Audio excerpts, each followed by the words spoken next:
Então, o título do texto é esse: Holiday, o dia que é santo. Holy quer dizer sagrado, né, em inglês. Então, tem esse sentido aí. É esse livro aqui. Não é daquela coleção das obras completas dele. Então, o formato é diferente. O livro se chama Holiday e Teatro das Fontes, que são os dois textos principais. Então, tem uma espécie de introdução que diz assim: estes fragmentos foram tirados de textos de Grotowski de 1972. 72 significa 2 anos depois do final do Teatro Laboratório, né? Baseados em parte sobre uma transcrição estenográfica de suas conferências no Town Hall de Nova York, de New York City, de 12 de dezembro de 1970, e na New York University, no 13 de dezembro de 1970. Então, foram 2 dias seguidos que ele fez 2 conferências em Nova York. Algumas passagens foram tiradas também do discurso de Grotowski em 11 de outubro de 1972, no seminário franco-polonês de Royaumont, na França,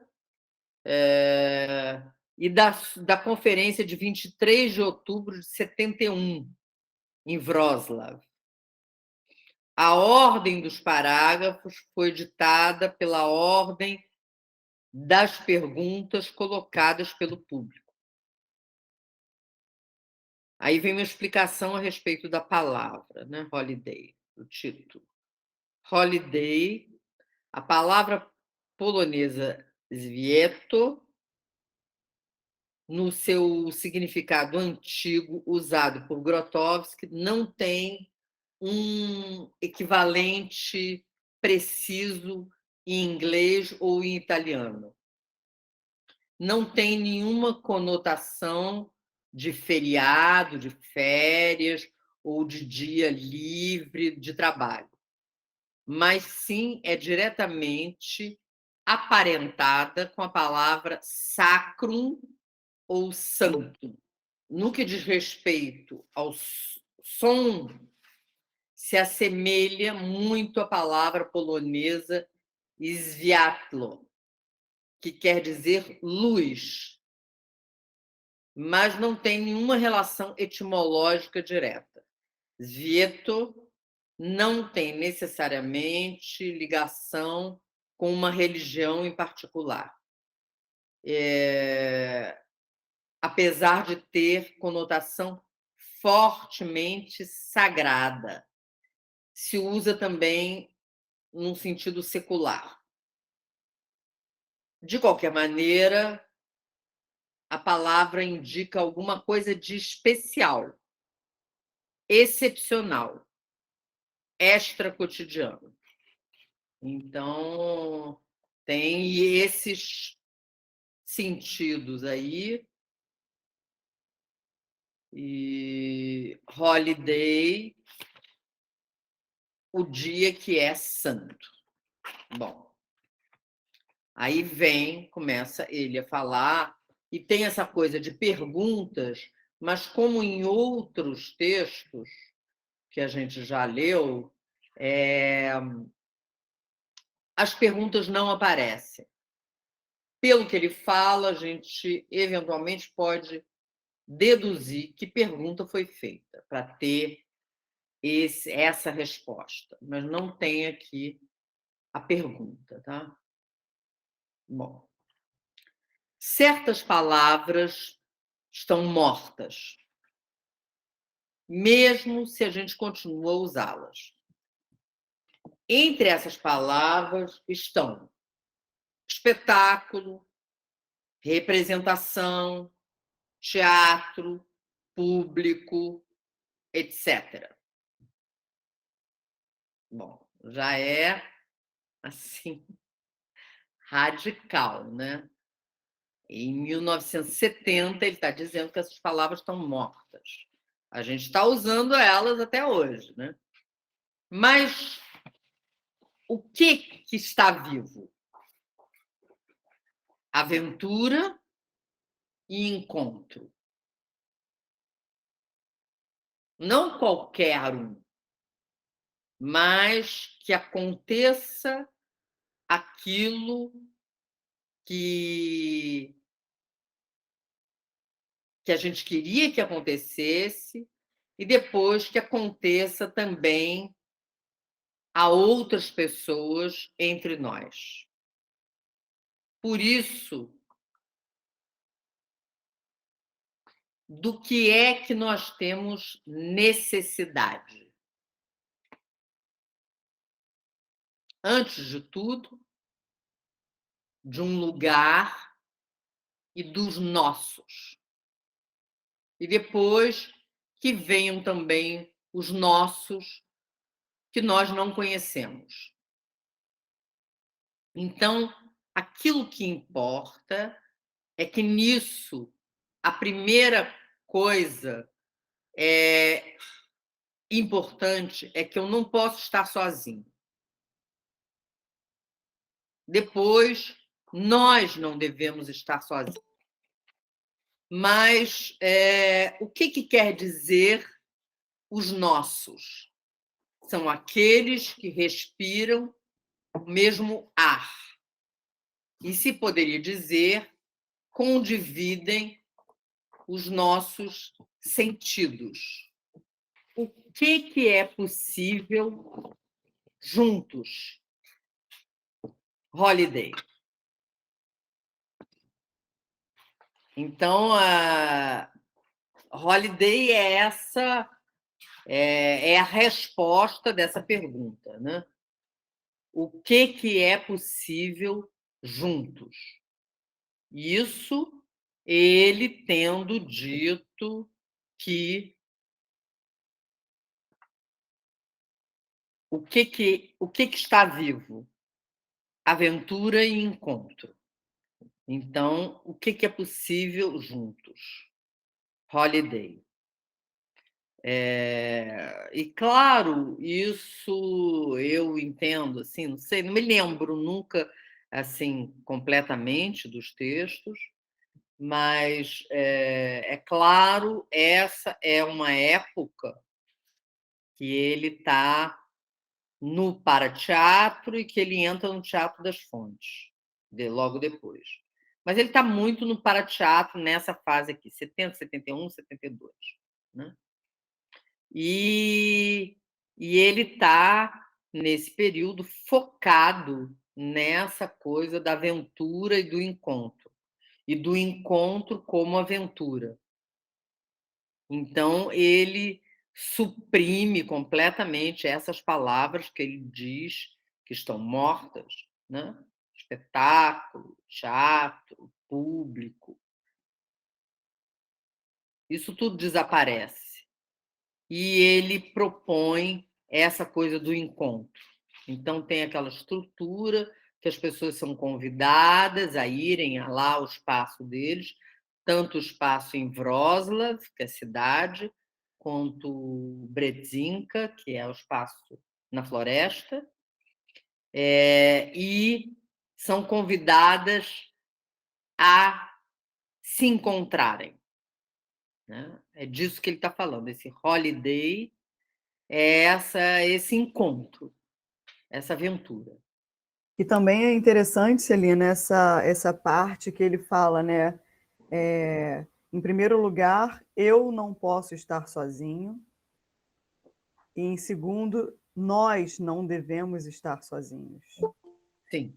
Então, eu acho que tem uma graduação até que eu não alcanço, mas o que seria, né? Que nós não podemos estar sozinhos.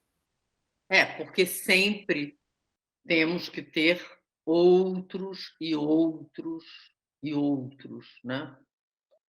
É essa coisa da humanidade, né? De uma certa maneira, amplia para a humanidade, né?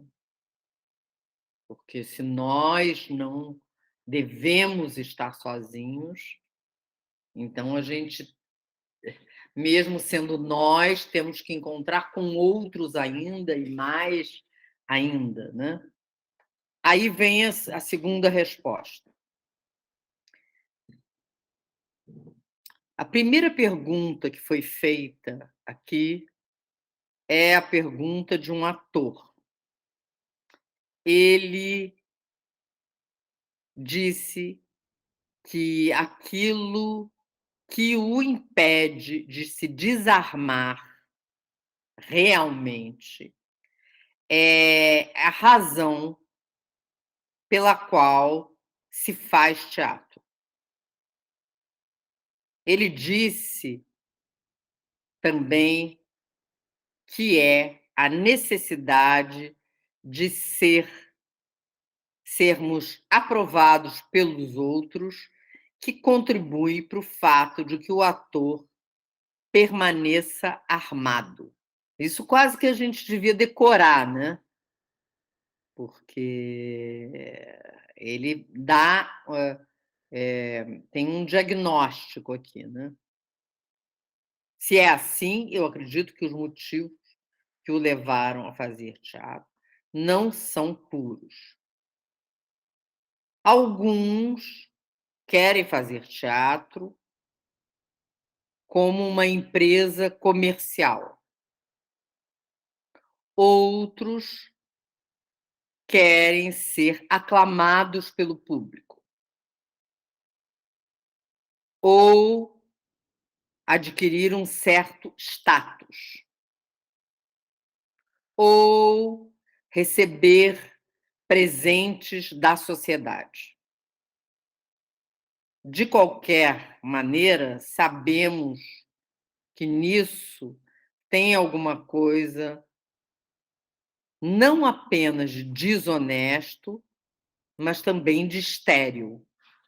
E esse é assim, eu vejo isso, né? Que esse é um problema que continua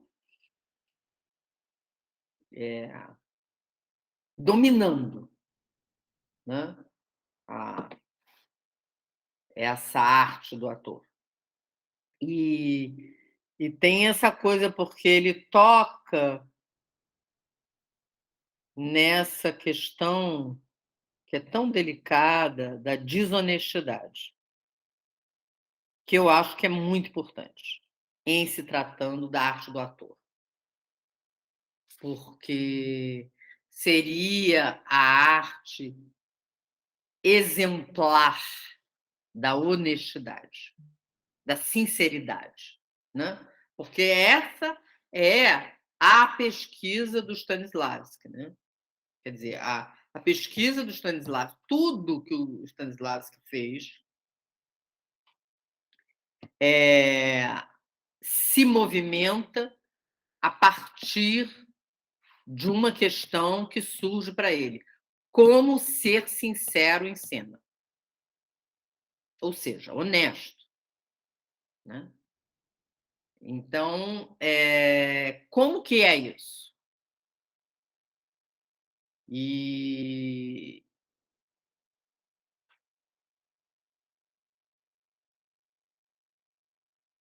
é muito difícil, né? Não sei.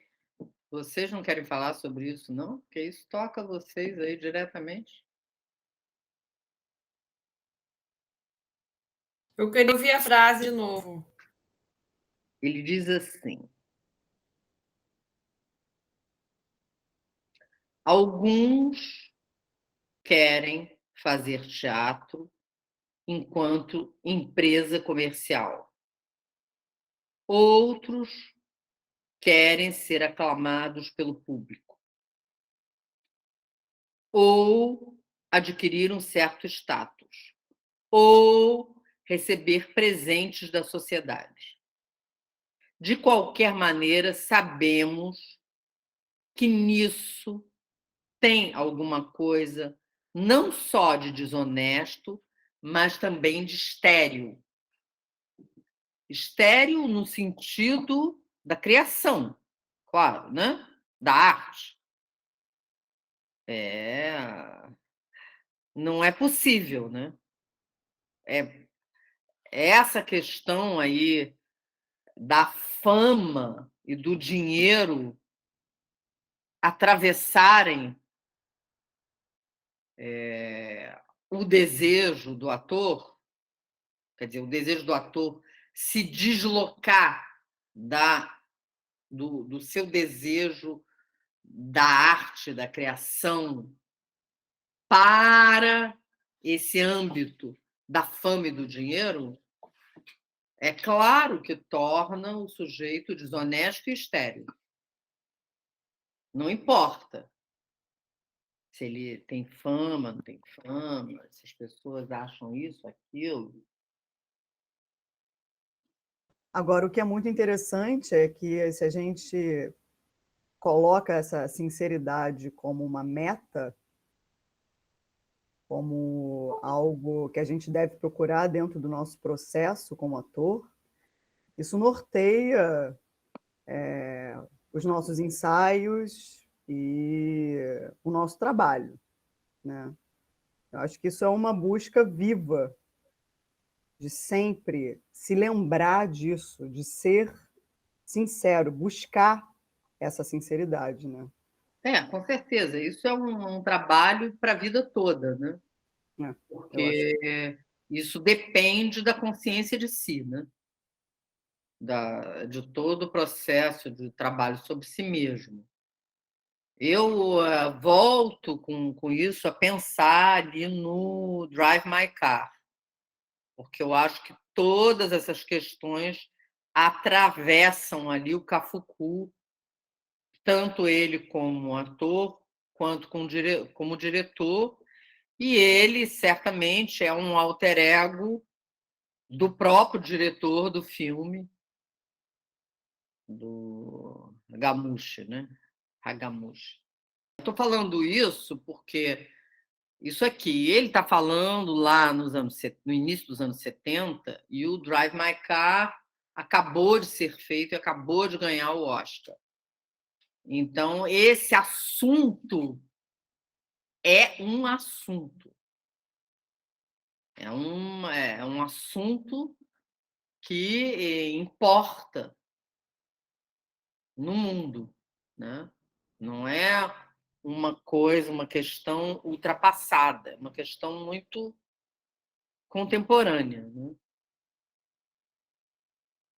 Um homem, ele bota entre parênteses a palavra em polonês, człowiek, que um homem que oferece a sua presença corporal em troca de um ganho material, num sentido ou em outro, por esse mesmo fato, se coloca em uma posição falsa. Hoje, ainda mais do que no passado, quando se tratava de uma profissão clara na sua ambiguidade, próxima à profissão do bufão. Também na vida em torno parecia mais simples, mais estável. Atrocidades se cometiam, como sempre, mas pareciam distantes. Cada um podia desenvolver em si a sensação de ocupar uma posição durável no mundo. Também o mundo se considerava mais ou menos estável. Por mais que fosse errôneo, e achava que existiam regras do jogo mais ou menos estáveis, crenças mais ou menos estáveis. Mas os tempos mudaram.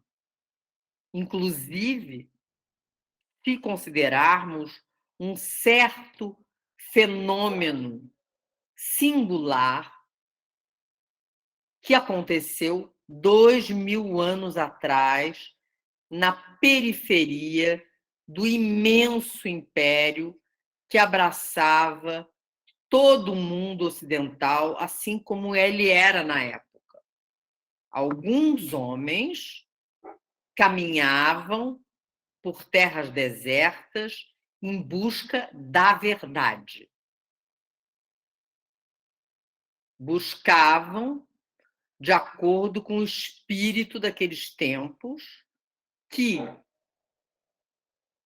muito diferente desses nossos tempos, tempos com o espírito que era religioso. Mas se tem uma semelhança entre aquele tempo e o nosso, está na necessidade de encontrar um sentido. Se falta o sentido, se vive no medo contínuo. Então, essa busca de sentido, isso é importantíssimo, né? Porque se a gente consegue que a vida faça sentido, então as possibilidades são inúmeras de movimento por dentro da vida, de ação. Mas se o sujeito não encontra sentido, aí é isso aqui que ele falou, né?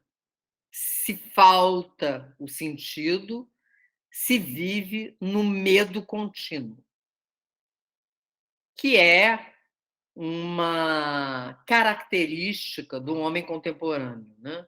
O medo contínuo.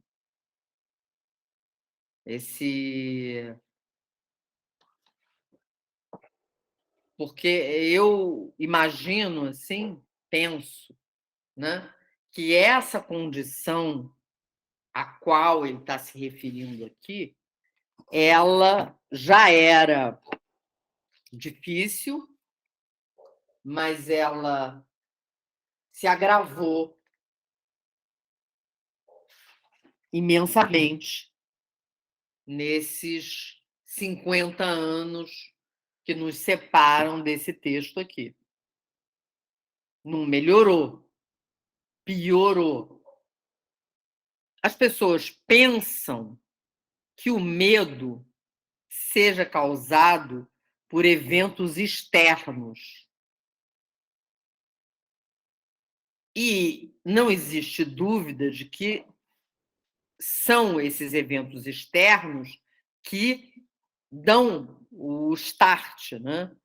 Mas tem alguma coisa que não conseguimos, mas tem alguma coisa que a gente não consegue entender, flui de nós. É a nossa própria fraqueza, e a fraqueza é a falta de sentido. Então, isso aí é uma coisa que não mudou. Porque para ter sentido tem que ter força. O sujeito tem que construir uma certa fortaleza, porque senão o sentido não se apresenta. Fica sem sentido, sem sentido, sem sentido. Por isso, existe uma conexão direta entre coragem e sentido.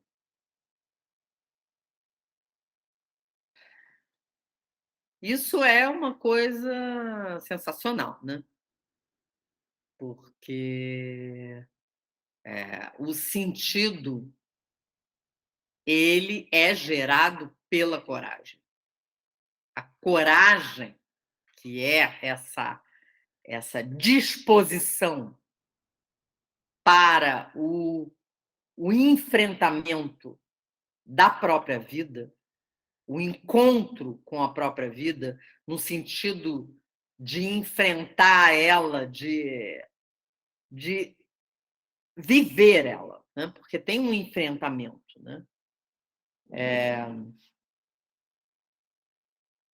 Quando se tem essa coragem tem a ver com a coisa da aventura também, né? Porque ontem eu estava assistindo o Krenak falando e ele estava falando, o cara fez uma pergunta a respeito do tempo e ele disse que o tempo não é assim linear como as pessoas pensam, que o tempo é em espiral e que não existe futuro.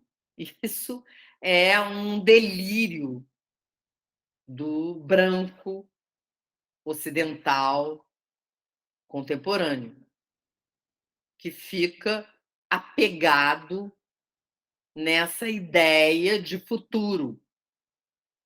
E porque está agarrado na ideia de futuro, absolutamente não vive o presente. Então, o presente é destratado. O presente, que ele disse, é a única coisa que a gente tem, só tem isso, a gente tem o presente. E aí as pessoas ficam todas no futuro e não vivem. Então, algumas pessoas, ele disse assim, não, o sujeito está morto. Ele não sabe, mas ele está morto.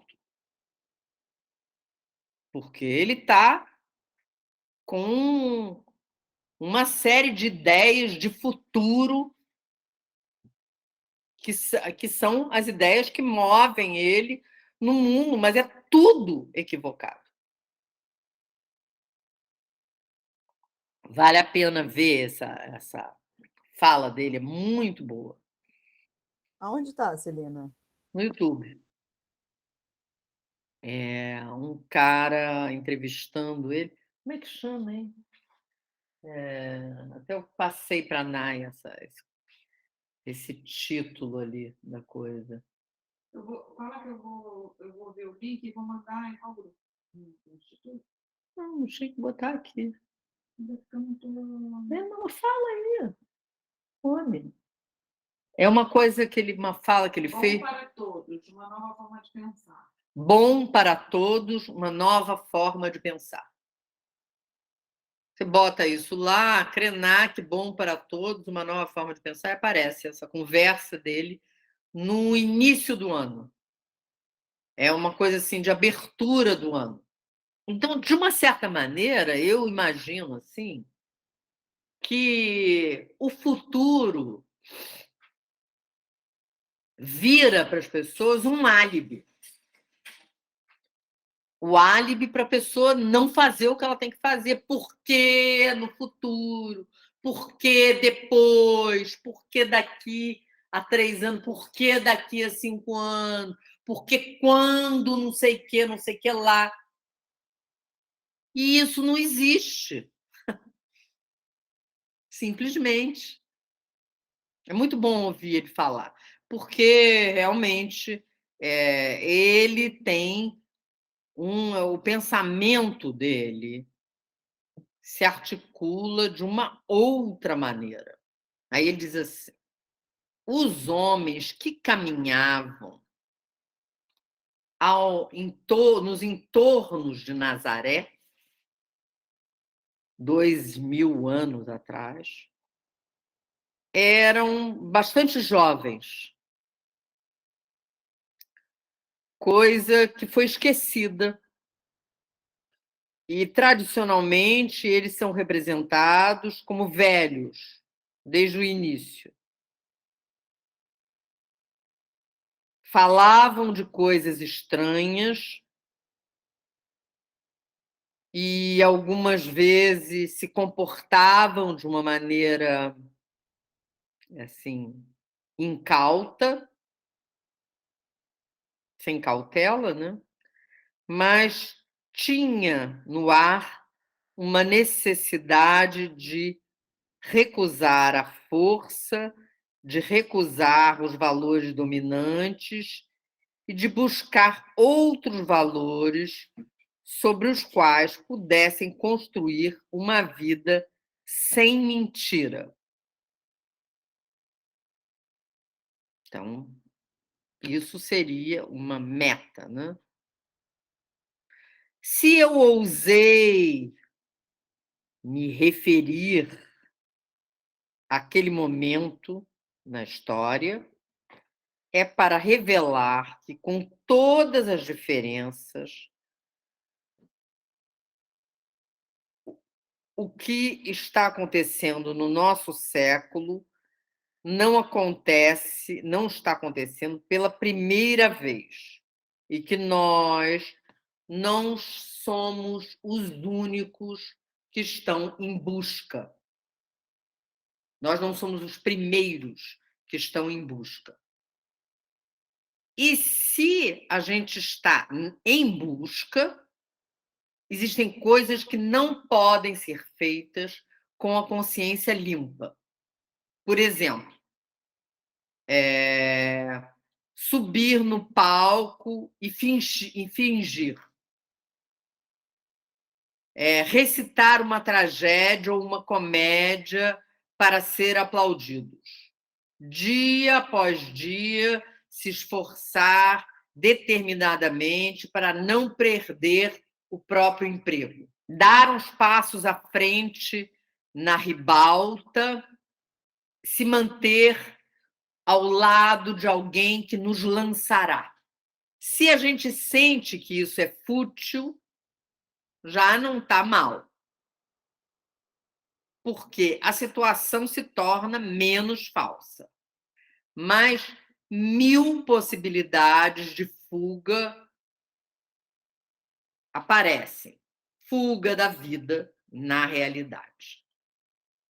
Por exemplo, se ao invés de se empenhar em política, se faz política no teatro, então essa é uma fuga óbvia. Se ao invés de nos revelarmos como somos até o fundo, se faz uso da nudez e do sexo como um elemento decorativo, ou quase como na pornografia, então isso é pior do que a fuga. Nós poderíamos multiplicar esses exemplos. Se poderia inventar uma nova filosofia, lançar novos nomes, proclamar novos métodos, praticar qualquer tipo de exercícios e um tipo de dieta macrobiótica, em outras palavras, encontrar sempre alguma coisa de novo para si mesmo em aparência. Então, aqui termina uma resposta, né? É um discurso em que ele mostra assim essa derrocada dessa cultura contemporânea ocidental, dessa cultura capitalista, né? O negócio está desmoronando. Já está desmoronando há muito tempo, mas é porque demora para desmoronar, né? A gente fala assim, a queda do Império Romano. Parece que foi um dia, né? Mas levou muito tempo a queda. Né? Então, não é assim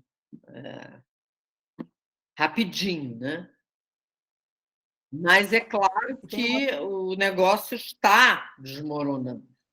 Né? Não é porque é tudo apoiado no falso, na falsidade, na mentira, na superficialidade, na aparência, no dinheiro, na materialidade, né? Então, o negócio vem desmoronando. A Né? gente pode pensar que é uma atualização da ética do ator, né? Sim. Esse é um novo capítulo, É. essa parte lá impressa, porque é fantástico, né? É. Esse direcionamento ético do É. trabalho. Ele bate, né? O Stanislavski é muito mais delicado, né? É século XIX, né? E o Grotowski está aqui na última parte do século XX, então ele já não tem papas na língua, né? Ele vai porrada e cacetada, ele vai. Não tem, então realmente é complementar, né? Ao texto da Ética do Stanislavski. É ótimo as duas coisas em conexão. Né? E talvez até porque, bom, se aquilo não funcionou, então agora vai ter que ser na porrada, né? Porque não vai dar para ser gentil e fofo, como o Stanislavski é gentil e delicado nas colocações dele, né? E que fique claro que a gente está fazendo uma escolha, né?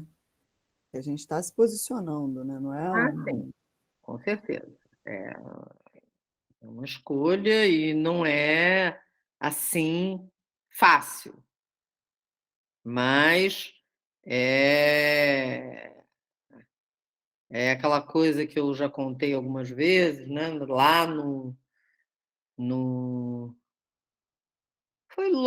foi antes da gente criar o Instituto do Ator, lá na época do começo, mas do estúdio Stanislavski, que eu fui fazer uma palestra junto com a Silvia Pazello, em Santa Teresa, e estava superlotado de atores de teatro.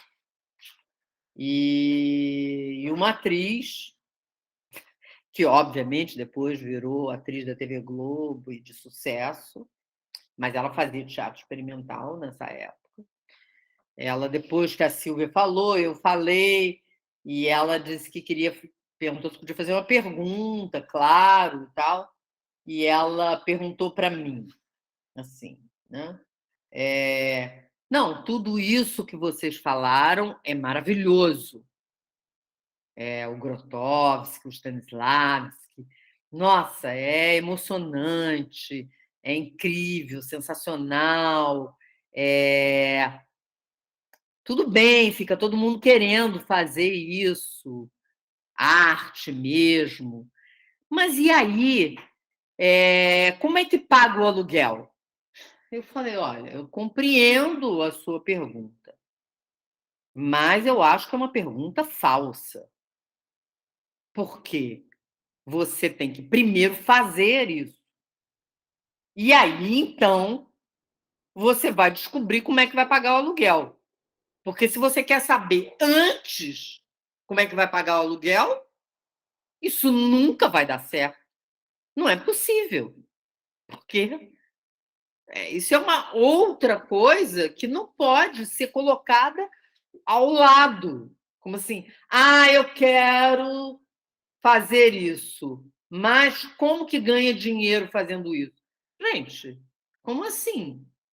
Então, entendeu? O cara vai. São os atores que fazem esse tipo de pergunta, né?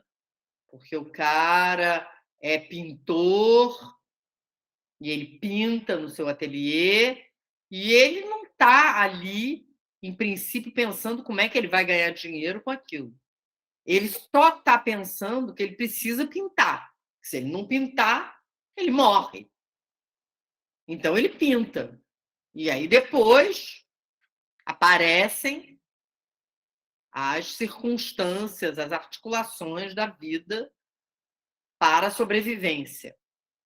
Isso foi uma coisa que o Grotowski, ele estava muito indignado com isso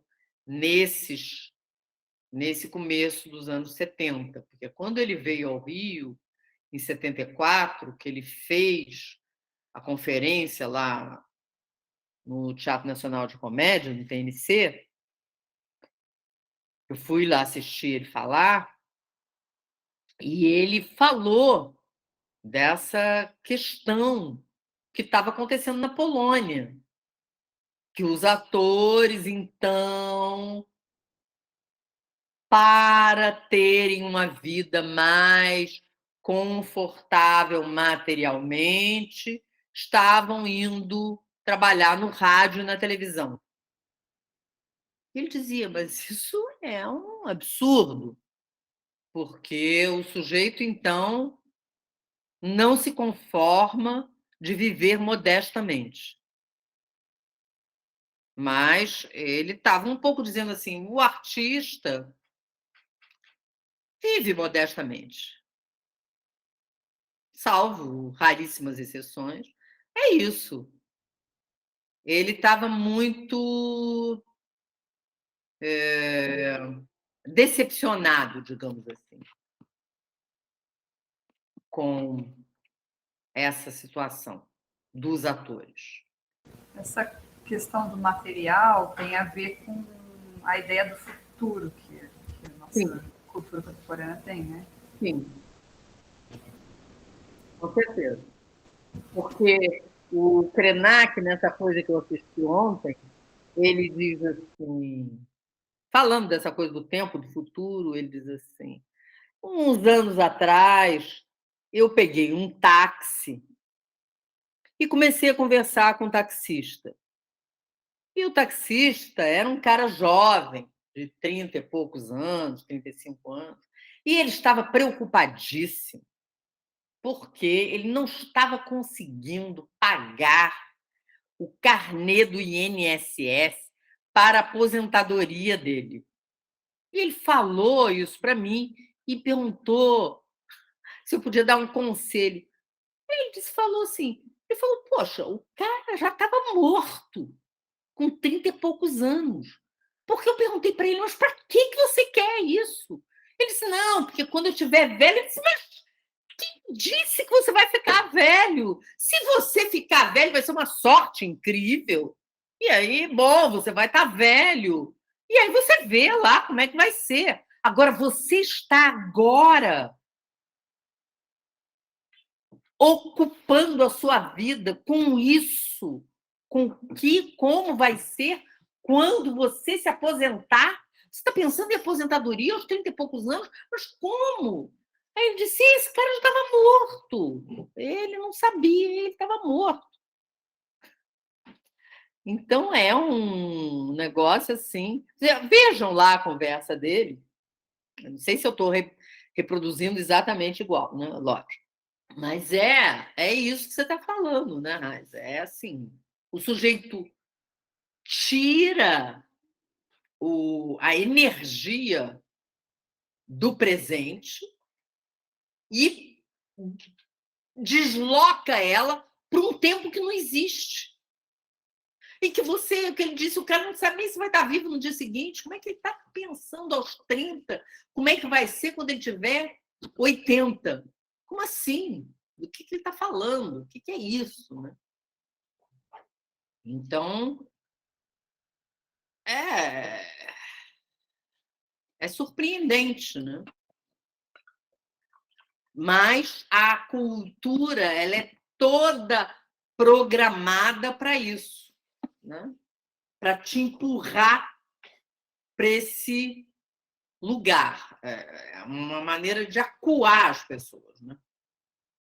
Mas E é muito difícil fazer o contrário disso. Quando você faz, parece que você está cometendo um crime, assim. Parece. Ao redor. Sim. É muito difícil. Às vezes eu entro nessa e falo, nossa, será que eu estou fazendo uma grande besteira? Porque é muito difícil se manter, né? Então não tem aventura. Sabe?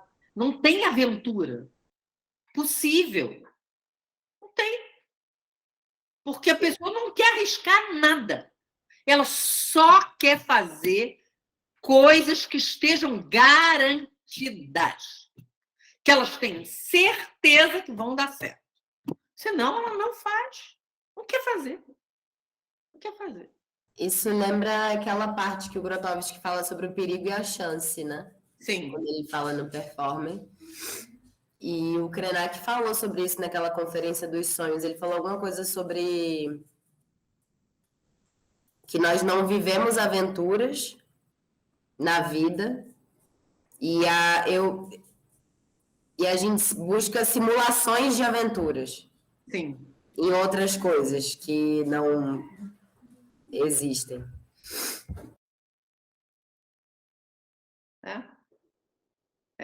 São coisas que não são nada.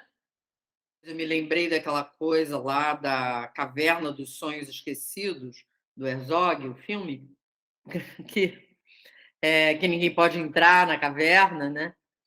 E que foi tanta pressão sobre o governo francês durante anos, que finalmente eles construíram a 30 quilômetros de distância uma réplica da caverna para os turistas irem. Aí as pessoas pagam para entrar na não caverna. Gente, vê o documentário, fica quieto em casa, pensa, sonha. Não, mas o cara quer ir lá e quer fazer o selfie com o desenho do bisão. Celina, posso acrescentar uma coisa? Pode. Então, tem um texto do Lacan, do Slavoj Zizek, na verdade, falando como ler Lacan. E ele fala que o Lacan ele tem uma noção de gravidade da linguagem, que a linguagem pode gravitacionar alguns lugares do corpo. E que esse negócio de pensar no futuro, no dinheiro e se guardar para o futuro, faz que você saia completamente do tempo da sua carne. Que cada carne tem um tempo. Agora, Sim. isso é muito louco, porque o que você está falando agora aqui hoje no negócio, teve coisas que eu falei na terapia. Aí, de repente, aí você me traz o presente, aí me joga para o futuro. A experiência do tempo, da linguagem, se você não ficar pensando no carnê, no boleto, é dificílimo, porque o carnê está aí sempre, mas é maravilhoso. Não dá, a gente tem que escapar. É lógico, a gente não consegue escapar completamente, mas a gente tem que encontrar essa coisa, a coisa que o Lacan diz, né?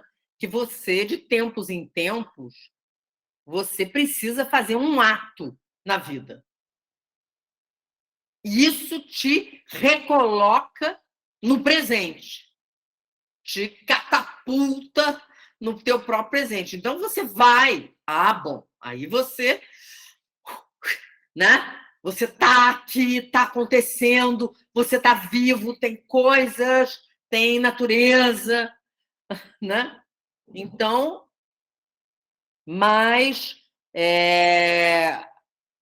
você também tem um trabalho. Se você faz o trabalho sobre si, você tem uma possibilidade de encontrar que ato tem para você fazer. Porque também não é muito fácil você achar qual é o ato. Porque não adianta inventar, fingir, fakear um ato.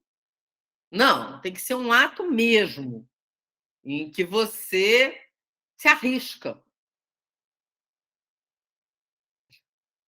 Né? Celina, Ah. é um ato em prol do seu desejo?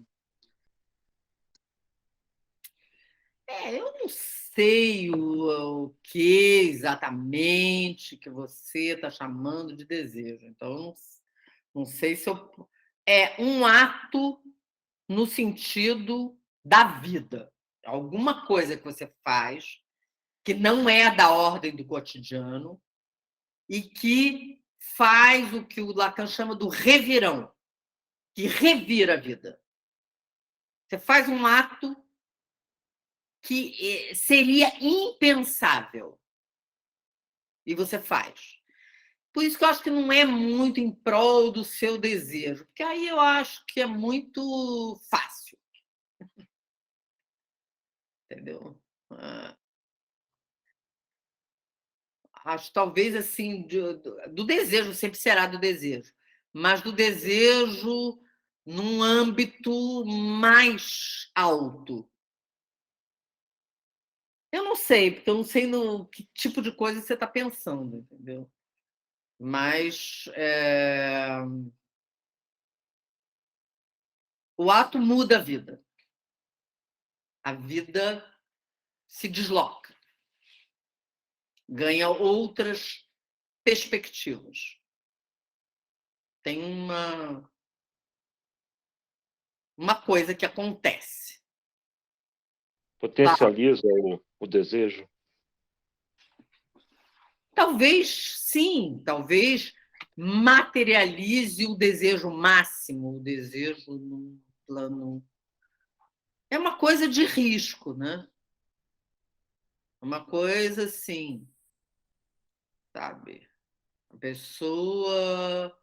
Uma pessoa decide que vai subir o Himalaia e que vai até lá, a partir da Europa, de carona, andando pelo mundo, sem tempo para voltar. Sei lá, entendeu? A pessoa faz um negócio aí que revira tudo e o sujeito vai ter uma experiência. Estou chutando aqui uma coisa, entendeu? Mas é alguma coisa assim que ninguém espera, que ninguém supõe, que nem o próprio sujeito supõe que ele faria ou poderia fazer. Então, isso é uma coisa que o Lacan coloca muito assim, assertivamente.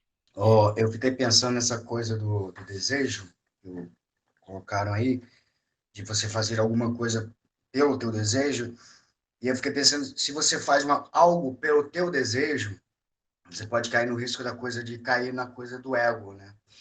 E de cair e falar e cair na coisa que o Krenak colocou, de não viver o presente, de você ficar pensando no futuro e viver lá no futuro, não viver o que tem que viver, né? Com certeza. Pode ser um risco isso. Por isso que essa coisa do desejo, eu fico assim meio... né? Eu teria que, assim, estar diante de uma pessoa, a pessoa conversar comigo, falar comigo, para eu poder dizer alguma coisa disso assim mais diretamente. Porque eu não sei o que a pessoa chama de desejo, entendeu? Cada um usa essa palavra de uma maneira diferente, querendo nominar coisas diferentes. Então, o risco de ser egóico é imenso. Talvez seja mais fácil ver em retrospecto, né? Sim. Aquilo mudou a minha vida. Então. Sim. Ali teve um ato. Ah, tá. Então, esse tipo de coisa. Ótimo. Essa é uma maneira de você entender. Ou você na tua própria vida, ou às vezes na vida de outro, próximo. Você viu a pessoa fazendo uma coisa que revirou tudo. Uma mudança de paradigma. Né? Então, é interessante isso. Né? Como é que isso se dá? Né? Celina, eu lembrei também do performer, quando ele fala do momento de intensidade provocada. Sim. E, né, os rituais, eles tinham esse papel e nós vamos, enfim, acabando com os rituais, né? Não tem ritual, não tem momentos de intensidade provocada, tudo uma grande dormência. Sim, é verdade. Né? O que estaria no lugar do ritual são coisas completamente domesticadas, né? E como é que se diz, produzidas em termos da sociedade de consumo. Então, a sociedade de consumo, ela de vez em quando imita alguma coisa, constrói, propõe alguma coisa que de alguma maneira se assemelha ao ritual, imita e vende. E as pessoas compram, achando que estão numa circunstância ritual. É claro que a pessoa pode revirar. Eu pensei agora aqui em Woodstock. É claro que aqueles caras reviraram aquilo, né? Porque aquilo era um festival de música e virou um ritual, realmente, e uma coisa mítica para uma geração. Fez um movimento. Foi um ato coletivo ali. Tiveram coisas que aconteceram a partir dali, na arte, na música, principalmente. Então, às vezes,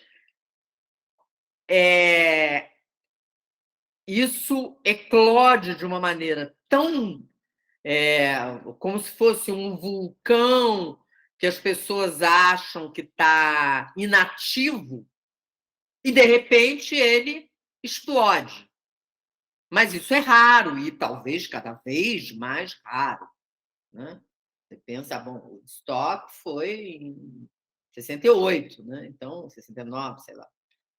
Por ali. Então, né? Que coisas acontecem hoje? O que acontece hoje? Tudo que acontece, ou que parece que acontece, é comandado pela sociedade de consumo. Então, o Krenak também fala nessa coisa, porque o cara está ali insistindo o tempo todo. O Krenak, Ailton Krenak, um dos maiores pensadores da contemporaneidade, um pensamento não sei o quê, e não sei o quê, aí fica aparecendo embaixo da tela todos os títulos do Krenak, não sei o quê. Aí tem uma hora que ele, já no final, ele elegantemente, e sorrindo e rindo, ele perde um pouco a paciência com isso. Espera aí, gente, eu não sou nenhuma grande pensador, nem um gênio. Não. É porque tem um monte de gente pensando coisas importantíssimas. Mas só que eles não se dá lugar a essas pessoas, se dá lugar para fingir que tá. Entendeu? Então, diz assim, então tem o jogador de futebol de estimação, o cantor de estimação, aí tem o índio de estimação. Ele disse, eu não caio nesse negócio.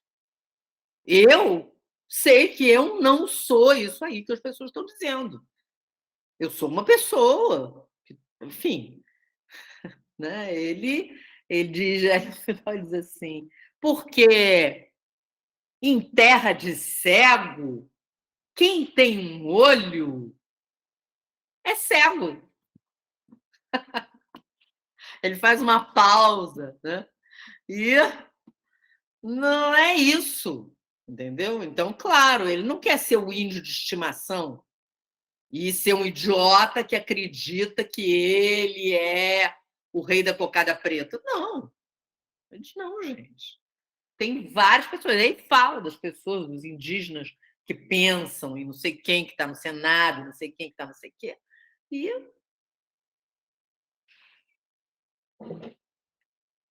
agora, um ato, por exemplo, é interessante ver um ato. Um exemplo de ato é aquele, nós aqui do Instituto Ator já vimos algumas vezes esse filminho, que é o filminho do Krenak lá em 82, quando ele faz aquele discurso e pinta a cara no Senado. Ali o cara faz um ato. Aquilo é um ato. E ele não programou aquilo. Ele teve um insight ali e foi e fez aquilo. Eu já vi várias vezes aquilo, porque é muito interessante. Gente, o que é aquilo que esse cara E aí alguém me disse assim, não, eu vi uma entrevista que botaram esse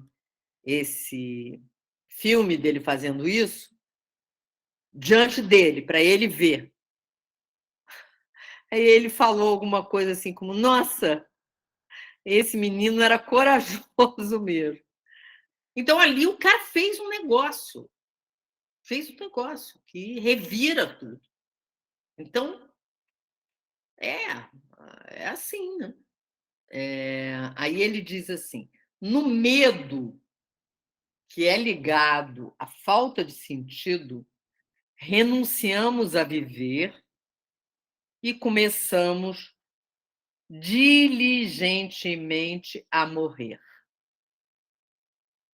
É a mesma coisa que o Krenak falou. Né?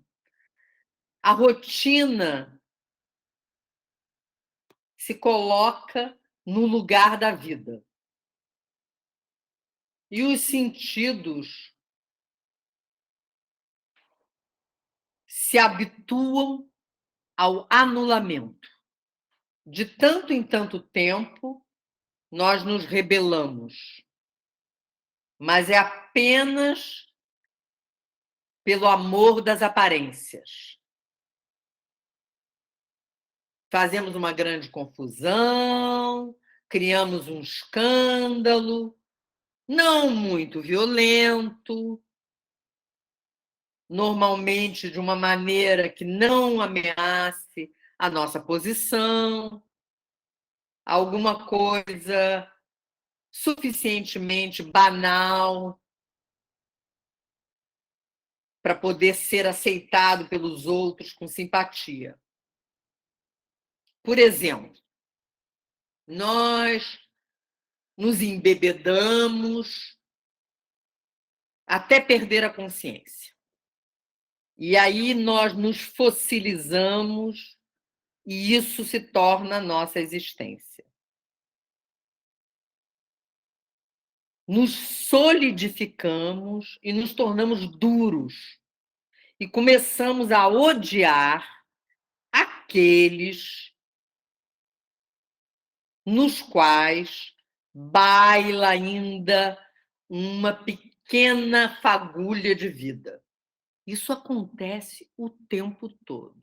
Ai de quem ainda está com a sua fagulha de vida ali brilhando. Quem já está solidificado, fossilizado, odeia isso. Quer matar a pessoa. Então, o negócio, de uma certa maneira, é perigoso. Eu fico impressionada com o nível de controle nesse processo, porque é do próprio sistema para a gente consumir. Então, para que a gente consuma mais, a gente precisa que os rituais sejam inacessíveis e que as pessoas estejam solidificadas e que odeiem.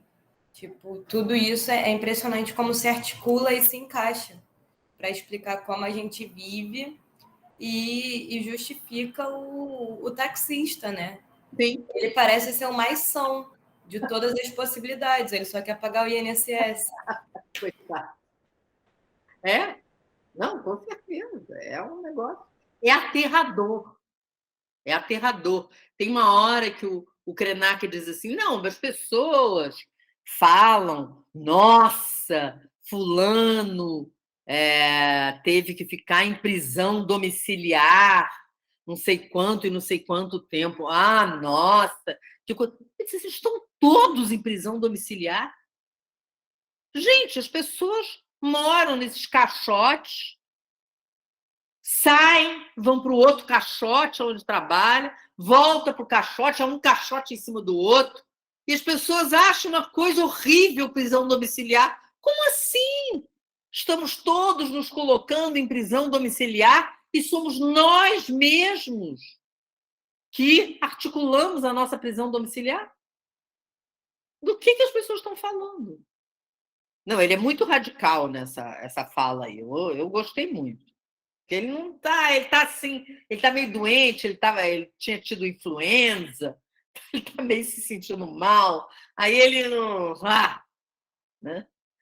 É muito interessante, porque ele realmente não tem papas na língua. Né? Isso é uma raridade, né? Porque ele está sendo sincero ali, ele está dizendo o que ele pensa, né? Ele fala dessa coisa da hipocrisia, porque esse sistema, né? Essa articulação aí do capitalismo, da sociedade de consumo, é de uma hipocrisia tão astronômica, e a gente fica submetido à hipocrisia, e às vezes a gente esquece, né? Porque é tanta hipocrisia massificada que, se você não toma cuidado, de repente você não vê a hipocrisia mais. Você fica achando, não, fulano tem razão. Não, realmente a gente deveria fazer não sei o quê. Né? Então, o Krenak chama atenção para a mesma coisa que o Grotowski chama atenção aqui no começo desse texto, que é a necessidade. A gente tem que ver a necessidade das coisas. A necessidade. E seguir pela necessidade. E não fazer coisas que não sejam uma necessidade. É dificílimo, né? Você tem que... É lógico, ele diz, não, eu estou aqui, na tribo. Ele fica lá na tribo, né? Ele vai, não sei onde, fazer não sei o quê, mas a maioria das coisas ele faz online, e ele está lá na tribo. Né? Então, é isso. Né? O Grotowski ficava lá no isolamento dele. Não saía daquela... Morava só necessidade, né? Morava no cubículo, com pouquíssimas coisas, e era isso. E não tinha nada, nunca comprou nada, nunca possuiu nada. Então, né? São caras que o que eles falam corresponde a como eles vivem. Não tem discrepância, né? Não tem hipocrisia. Aí isso é bem interessante. Né? Vou acabar de ler essa resposta aqui, tá? Que ele diz assim: isto envolve todos os nossos tecidos e o medo de se sentir tocar por alguém ou de se expor é ainda maior. Vergonha da pele nua, da vida nua, de nós mesmos, e, ao mesmo tempo, uma total falta de vergonha lá onde se trata de colocar tudo isso à venda, como num mercado. Nós não nos amamos, não amamos mais nós mesmos, odiando os outros, tentamos curar esta falta de amor. Com grande habilidade, escondendo a nossa imoralidade, ficamos ocupados com o nosso próprio funeral. Quantas funções são necessárias aqui? Que esforço, que ritual. E o que é essa morte?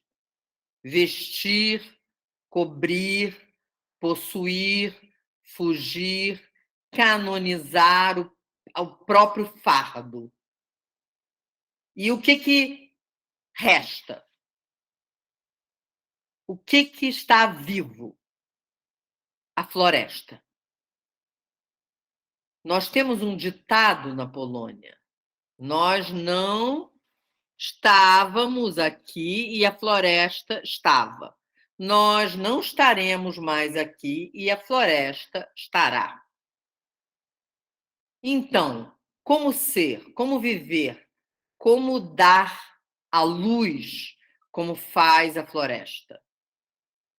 Posso também dizer a mim mesmo: sou água pura que escorre, água viva. E então a fonte é ele, é ela, não eu. Ele que voa adiante, vai adiante para me encontrar, diante do qual não me defendo.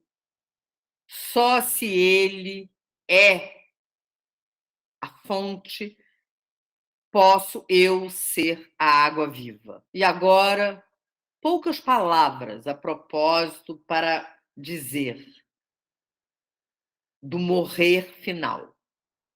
Alguns dizem que o homem, no momento de morrer, vê a sua vida inteira em um relâmpago.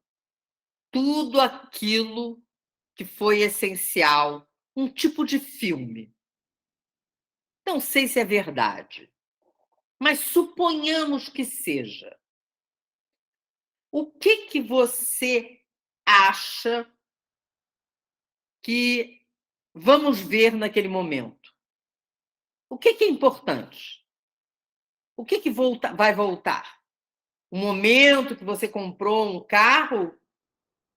Quando o teu chefe te elogiou? Ou quando um jogo que você jogou ganhou e você se sentiu melhor do que os outros porque foi mais esperto?